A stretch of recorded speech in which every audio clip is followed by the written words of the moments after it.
Hello everyone. JCC Gurukul के सभी member वासियों की तरफ से आप सभी को जोहार अभिनंदन व्यक्त करती है। तो आज हम लोग यहाँ पे एक इम्पोर्टेंट करेंट अफेयर्स का सेक्शन को डिस्कशन करने वाले हैं, जो कि आप लोग के अपकमिंग एग्जामिनेशन जो भी अभी रिसेंट में चाहे जेपीसी सीडीपीओ का बात कर लेती है या फिर झारखंड सहायक आचार्य या जो भी आप लोग के अपकमिंग एग्जामिनेशन सीजीएल हो गया या जेपीसी हो गया या फिर और भी झारखंड पुलिस, ये सब के जो रिसेंट में एग्जामिनेशन आप लोग के होने वाले हैं और ये बहुत ही प्रबल संभावना है कि आने वाला जो भी 2-3 मंथ है इसमें सारे एग्जामिनेशन आप लोगों के हैं जो कि वो कंडक्ट करवाए जाएंगे। एक तरफ यदि हम लोग बात करते हैं तो अभी जो लोकसभा का है चुनाव पूरे ऑल ओवर सेंट्रल की यहाँ पे सरकार बनने वाली है। वहीं दूसरी ओर यदि हम लोग झारखंड में बात करते हैं, गांडे विधानसभा उपचुनाव का भी जो काउंटिंग था वो आज ही होने वाला था और फाइनली इस प्रकार गांडे विधानसभा उपचुनाव का रिजल्ट इस प्रकार आप लोगों के समक्ष है। कल्पना सोरेन की यहाँ पे जीत हुई है, लगभग 26,000 वोटों से कल्पना सोरेन ने यहाँ पे विजय प्राप्त कर लिया है गांडे विधानसभा उपचुनाव से। तो ये हो सकता है, चूँकि अभी रिसेंट में यदि हम लोग बात करते हैं कल्पना सोरेन काफ़ी आप लोगों के चर्चा में रही है, तो हो सकता है मे भी ये पॉसिबिलिटी है कि आप लोगों के प्रश्न यहाँ से पूछ लिया जाए कि कल्पना सोरेन, इसका यदि हम लोग पॉलिटिकल्स करियर में यदि हम लोग बात करते हैं तो पॉलिटिकल्स करियर के दौरान ये अभी विधायक बनी है, जो कि गांडे विधानसभा से ये विधायक बनी है। वहीं यदि हम लोग बात करते हैं तो who is the next CM of Jharkhand, जैसे कि यदि हम लोग बात करते हैं चंपई सोरेन की, तो अभी रिसेंट में जो चंपई सोरेन झारखंड के मुख्यमंत्री, जो कि व्यक्तिगत रूप से 7th नंबर के ये चंपई सोरेन जो कि झारखंड के सीएम पद पर अभी कार्यरत हैं। वहीं यदि हम लोग क्रमिक रूप से यदि बात करते हैं तो क्रमिक रूप से इनका स्थान है 12th स्थान। और ये चंपई सोरेन जो कि 7 बार लगातार ये आप यहाँ पे एमएलए बन चुके हैं और 1 बार ये विधायक बन चुके हैं। 7 बार लगातार एमएलए, जो विधायक कहने का तात्पर्य आप ये देख सकते हैं कि लगातार ये 2000 से उससे भी पहले से ये विधायक बने हैं जेएमएम के सीट पर ही।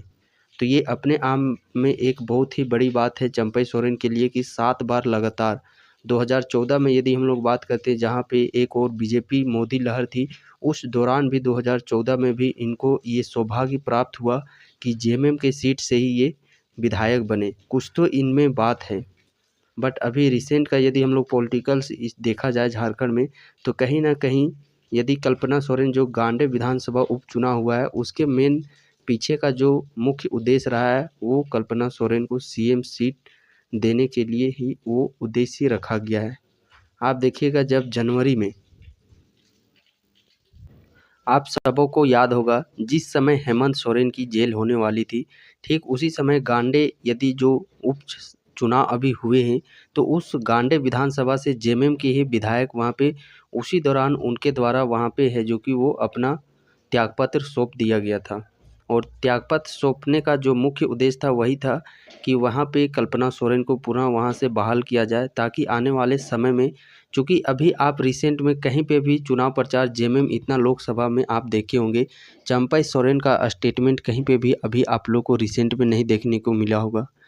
और हर जगह आप लोग कल्पना सोरेन पूरी छाई हुई रही अभी लोकसभा चुनाव में, हर एक प्लेटफॉर्म में, हर एक मीडिया में आप लोग देखते होंगे। और उसी का ये नतीजा है कि गांडे में यहाँ पे इनको विजय देखने को मिला यहाँ पे।